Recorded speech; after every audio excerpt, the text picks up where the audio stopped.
Something broke inside professional golf that day. Nobody outside the room was supposed to know. Behind a locked door in Connecticut, the game's biggest top golfers gathered in dead silence. One secret vote would decide the fate of the entire PGA Tour. When it ended, Brian Rolapp had everything he wanted, and quiet chaos was already rising. Then one man did the unthinkable. Patrick Cantlay sat among the sport's untouchables and refused to raise his hand. He would not bless the plan. Reporters chased him down days later. He smiled, stalled, and gave them nothing. The coronation came next. On June 23rd, Rolapp was crowned commissioner under bright lights. Tiger Woods flew back from overseas treatment to stand beside him. It looked like triumph. Underneath, it reeked of a cover-up. Now travel back to spring. Golf Digest had already caught 3 insiders stabbing at Rolapp in the dark. Rory McIlroy publicly mocked his new tier. These were not bench warmers. Real champions pulled away. So what turned golf's elite against their new king? The truth is darker than anyone admitted. Subscribe now because the sports machine is desperate to keep this hidden. The story you were sold was one of harmony, a room full of legends, a bold blueprint, a leader everybody supposedly trusted. That picture collapses the second you examine who actually sat in that room and what one of them quietly did. That vote took place inside the Future Competition Committee, a 9-person body assembled by Rolapp himself and handed to Tiger Woods to chair. 6 of its members are working golfers. The remaining 3 are business minds, among them Theo Epstein, the executive who helped drag Major League Baseball into its pitch clock era. Adam Scott, Camilo Villegas, Maverick McNeely, and Keith Mitchell rounded out the playing side beside Woods and Cantlay. None of these are fringe figures. They are the exact people the tour trusted to rebuild the sport from the studs up. So when Cantlay declined to endorse the very plan he had spent roughly 8 months helping to shape, it registered as something far heavier than a procedural shrug. He serves as a player director on both the PGA Tour Policy Board and the PGA Tour Enterprises Board, which makes him one of the rare golfers wielding genuine institutional power. He is an 8-time winner who reads fine print for a living. His abstention became the only blemish on an otherwise spotless tally, and he refused to smooth it over. What happened next spoke even louder. Cantlay opened the Travelers Championship with a 5 under 65, and reporters immediately pressed him for a reason. He offered warm gratitude to the committee and described the tour's future as bright. Not once, though, did he state plainly that he supported the schedule he had just refused to approve. Study his answers and you find a man praising the effort while carefully avoiding the result. That distance between courtesy and endorsement is exactly where the real story breathes. To grasp why a player of his standing would hesitate, you have to see what the committee actually waved through. Starting in 2028, the circuit fractures in 2. Its upper level, the Championship Series, gathers roughly 130 of the planet's best for tournaments worth $20 million or more. Below that sits the Challenger Series, a feeder circuit where everyone else scraps to climb.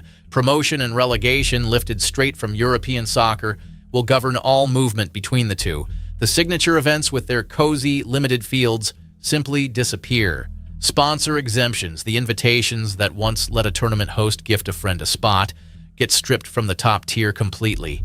The arithmetic underneath is merciless. Rolapp wants his elite fields capped near 120 players, while eligibility could shrink to as few as 12 categories, weighted heavily toward recent winners and the top 90 in season-long points, alongside narrow slots for career milestones, medical exemptions, and graduates climbing out of the Challenger tier, the DP World Tour, Q School, and the college pipeline of PGA Tour University. Reputation alone will buy a man almost nothing. By expanding the marquee fields to 120 and drawing a hard line right there, Rolapp is effectively daring the 121st ranked pro to whine that nobody shielded him. For decades, the tour ran on a kind of soft security, an arrangement where one strong season purchased years of comfort. That cushion is being ripped, is out from under an entire class of players. Other structural changes deepen the shock. The season will now run from late January into early September, opening with a marquee event at an iconic West Coast venue. The playoffs, currently 3 events, are expected to shrink to 2, with match play under serious consideration for the season-ending finale. which will also begin rotating venues.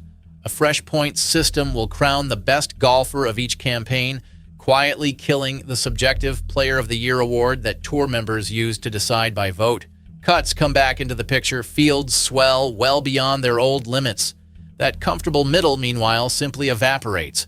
Critics wasted no time branding the whole scheme a formalized inequality, a design that dresses up a caste divide as competition. Rolapp has pushed back hard against that reading. He argues the two tracks lean into raw meritocracy and manufacture drama, with the best clawing to stay on the top level while hungry challengers fight their way up from beneath. He also claims his repeated use of the word scarcity has been badly misread, insisting the tour is not gutting playing opportunities and that premier and secondary events will sometimes run during the same week rather than cannibalizing one another. Whether that reassurance survives contact with reality is a separate question, and plenty of people inside the game remain deeply unconvinced. Consider the raw scale of the disruption. The redesigned calendar centers on roughly 21 stroke play events, each carrying a 36-hole cut and fields near 120, all feeding a season-long points chase that ends with one undisputed number one. Rolapp has marketed it as a single tour split into two compelling series, a phrase engineered to sound unifying, while the substance underneath sorts the membership into winners and also-rans. For the fan at home, the pitch is seductive, promising more meaning attached to every week and sharper stakes as the months tick by. The journeyman pro-grinding to protect his card hears that same pitch as a quiet eviction notice. None of this passed without a struggle, and the fiercest resistance never once reached a microphone. Back in March, during his first major address as CEO, Rolapp let a telling phrase slip when a reporter asked whether forging consensus had proven harder than expected. He described tension in the process as evidence of progress. Inside tour headquarters, that read as a confession. Golf Digest, cutting through the diplomatic wording, reported that at least 3 figures had hardened into persistent obstacles. A sitting player director, a former player, and one tour executive. Each cast the fight as a defense of playing opportunities for the rank-and-file membership. Colleagues around them read it far less charitably, openly questioning whether the objections were principled or merely personal. That, in the end, is the closest thing to the secret vote the headlines promised. There was no theatrical ballot engineered to depose anyone. Instead, a slow, muffled campaign of obstruction unfolded, waged by people whose names never surfaced in a single press release. The resistance was genuine. It simply never prevailed. Golf's players have learned to dread exactly this kind of backroom machinery. The last time tour leadership settled the sport's direction behind sealed doors, the membership discovered the outcome at the same moment as the public. Jay Monahan, who ran the tour for a decade before agreeing to step aside at the end of 2026, struck a covert framework agreement with the Saudi Public Investment Fund in 2023 and blindsided his own players with it. That episode still tints how the locker room greets any verdict reached without them present, a fresh decision made quietly, then unveiled as a finished product, was always destined to reopen an old wound, however glossy the presentation wrapped around it. Rory McIlroy revealed how that machine truly operates.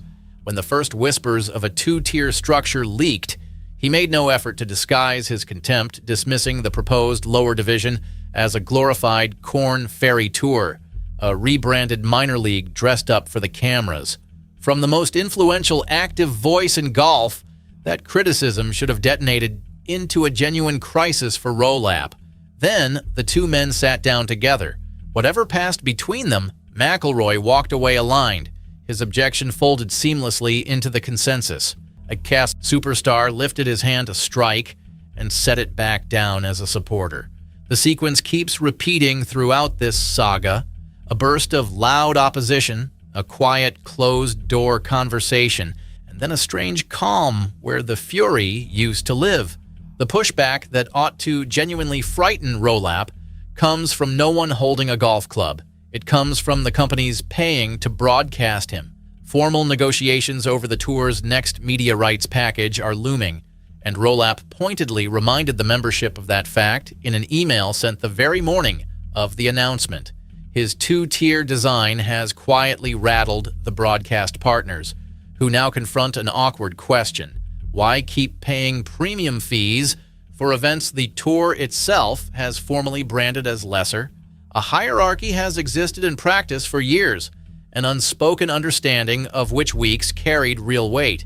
Carving that hierarchy into the rulebook and deliberately draining certain tournaments of star power converts an open secret into a marketing liability. Those financial stakes are staggering. During 2025, the tour locked in $1.2 billion of contractual revenue across 36 partners, then piled on another $347 million in fresh agreements the following year.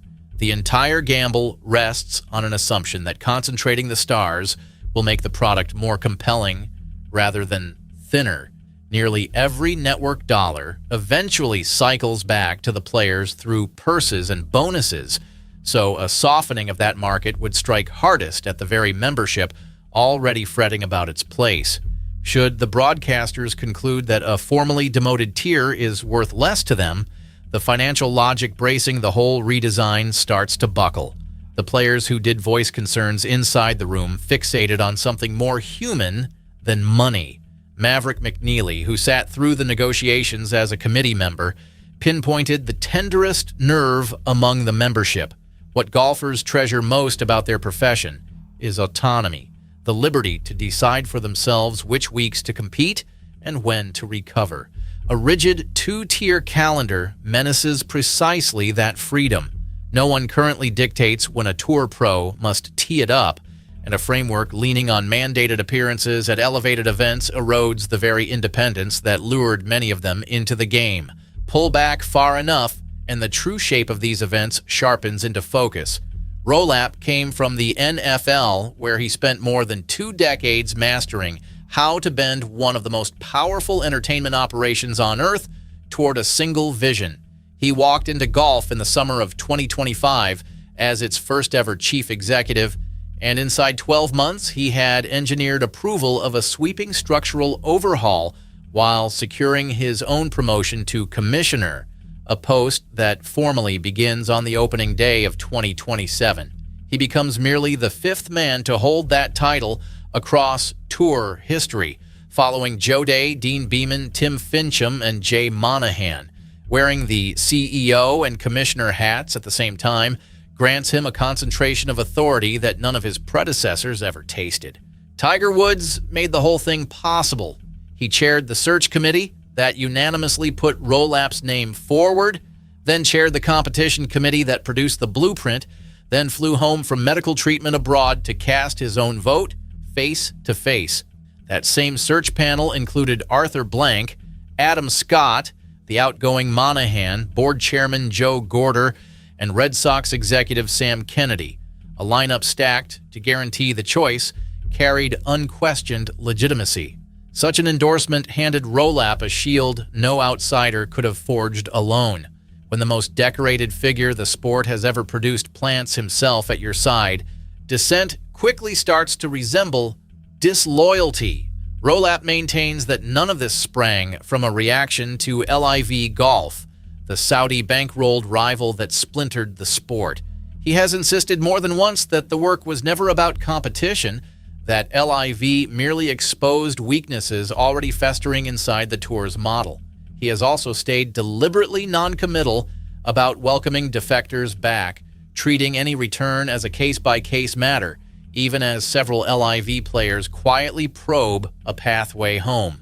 The timing, even so, resists a clean explanation. The Public Investment Fund has signaled its intention to withdraw money from LIV at the close of the 2026 season, and Rolapp is remaking his tour at the exact moment the enemy that forced this reckoning begins to fade from view. So here sits the truth the coronation footage kept hidden from you. There was no tidy rebellion, no cinematic ballot that hurled a commissioner from his throne. What existed instead runs quieter and, in its own peculiar way, cuts deeper. The single man powerful enough to matter simply withheld his vote. 3 insiders knifed away from the shadows, a global superstar got talked down from his fury, and the broadcasters in private began doubting the entire design. The elite genuinely did turn against this plan, though they did it in scattered fragments at separate moments for clashing reasons. Rolapp simply tallied the outcome before he ever summoned the meeting, and he made certain the result was locked in long before anyone could weld that fractured opposition into a force he could not smother. If the kind of story the official statements work so hard to sand down is what you crave more of, subscribe right now and switch on notifications so the next revelation lands in front of you the instant it breaks. Then tell me in the comments where you stand.